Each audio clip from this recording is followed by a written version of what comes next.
ঘুমের মধ্যে আমরা বিভিন্ন ধরনের স্বপ্ন দেখি, কিছু সুখের, কিছু দুঃখের, কিছু অত্যন্ত ভয়ানক।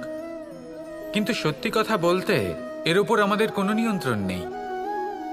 কিন্তু আমি এমনও কিছু ব্যক্তিকে দেখেছি যারা খোলা চোখে স্বপ্ন দেখেন এবং তা যাপন করেন। নিজেদের একটা আলাদা স্বপ্ন নগরী আছে ওনাদের, সেখানেই জীবনযাপন করেন। আসল বাস্তবটা কি তাতে ওনাদের কিছুই যায় আসে না। এমন কিছু মানুষ আছেন যাদের কাছে বিন্দুমাত্র জ্ঞান নেই, সে না হয় ঠিক আছে, কিন্তু জ্ঞান এমনভাবে প্রদান করবেন যে মনে হবে সংসারের সমস্ত জ্ঞান তাদের কাছেই রয়েছে। এমন কিছু মানুষ আছেন যারা ভালোবাসতে জানেন না, আর তাও আমি মেনে নিলাম, কিন্তু কথা এমনভাবে বলবেন তাতে মনে হবে যেন প্রেমের বিষয়ে সবকিছু শুধুমাত্র ইনিই জানেন। এবার আমি এমন কথা অবশ্যই বলছি না যে আপনি এরকম করেন, কিন্তু যদি কোনো ব্যক্তি এরকম করেন তাহলে তার এটা মাথায় রাখা উচিত যে সেই ব্যক্তি অন্য কারোর সাথে নয়, নিজের সাথে অনুচিত করছেন। কারণ এমন কাজ করে উনি নিজের দোষ, নিজের অপগুণ সংসারের কাছে নয়, নিজের কাছে লুকোচ্ছেন। আপনি যদি নিজেকে বুঝতে না পারেন, সম্পূর্ণরূপে নিজেকে আকলন না করেন, নিজের অপগুণ, নিজের দোষ পূর্ণরূপে না বুঝতে পারেন, তাহলে এটা কি করে বুঝবেন যে নিজেকে কিভাবে শুধরে নিতে হবে? আপনাকে নিজের সত্য স্বীকার করতেই হবে, তারপরেই আপনি নিজেকে পরিবর্তন করতে পারবেন।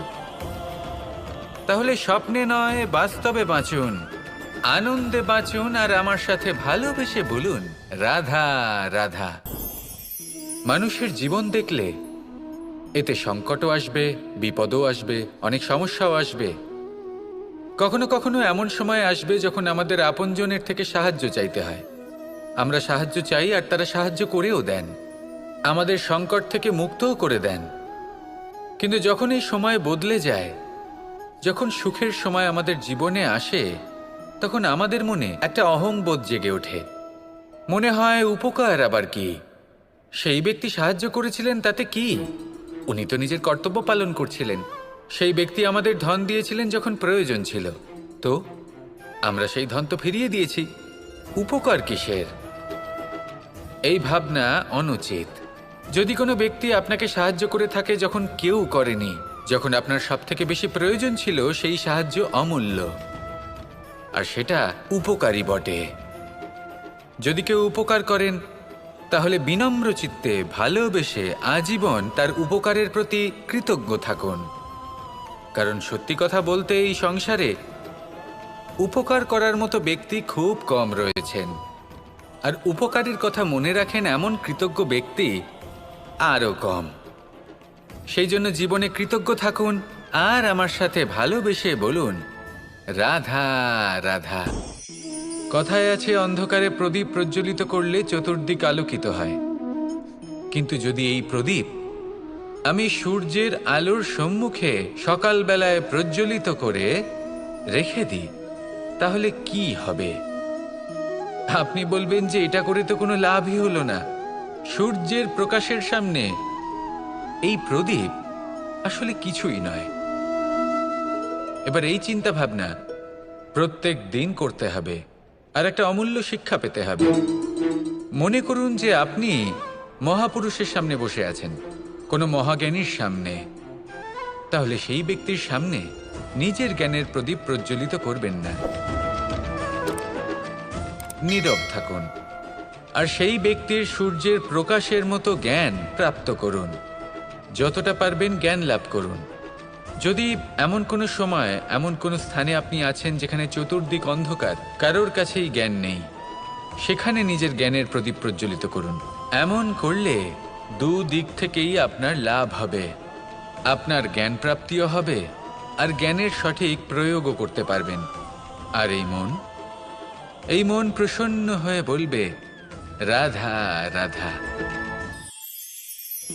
আমি রাধাকে ভালোবাসি, আর এই কথাটা সমগ্র সংসার জানে। আর সময় অন্তরে লীলার দ্বারা, বিভিন্ন ঘটনা দ্বারা, কর্মের দ্বারা আমি নিজের এই ভালোবাসা রাধার সামনে প্রকাশ করি। এবার আপনি বলবেন এসবের কি প্রয়োজন? রাধা কি এই কথা জানে না যে কৃষ্ণ তাকে কতটা ভালোবাসে? অবশ্যই জানে, কিন্তু এই যে ভালোবাসা, তা মনে রেখে দেওয়ার জন্য নয়, তা প্রকাশ করার জন্য। আর বারংবার এই ভালোবাসাকে প্রকাশ করা উচিত, উচিত সময় এবং উচিত সুযোগ দেখে। কিরকম? এবার যদি আপনি প্রেমীর সাথে কোনো উৎসবে থাকেন, তাহলে তার সাথে নৃত্য সঙ্গীত করুন। যদি ভিড়ের মাঝে থাকেন, তখন প্রেমীকে সম্মান করুন, একান্তে প্রসাধন করুন। দুঃখের সময় তার হাত ধরে থাকুন, সুখের সময় আলিঙ্গন করে রাখুন। এই প্রেম যত প্রকাশ করবেন, ততই এই প্রেমের বৃদ্ধি হবে। এই প্রেম আরো বেশি গভীর হবে, অটুট হবে। তাই এই প্রেমকে মনে নয়, আপনার জীবনে স্থান দিন। মন খুলে প্রকাশ করুন আর আমার সাথে ভালোবেসে বলুন, রাধা রাধা। এবার ধরুন আমাকে দ্বারকা থেকে হস্তিনাপুর যেতে হবে, আর পথে আমি প্রত্যেকটা এমন স্থানে দাঁড়াচ্ছি যেখানে আমার মন আপ্লুত করার মতো কোনো দৃশ্য দেখতে পাচ্ছি, বা কোনো ব্যক্তিকে দেখতে পাচ্ছি, বা কোনো প্রসঙ্গ দেখতে পাচ্ছি, বা কোনো নাটক দেখতে পাচ্ছি। তাহলে কি আমি কখনো হস্তিনাপুরে উচিত সময়ে পৌঁছতে পারবো? কখনোই নয়।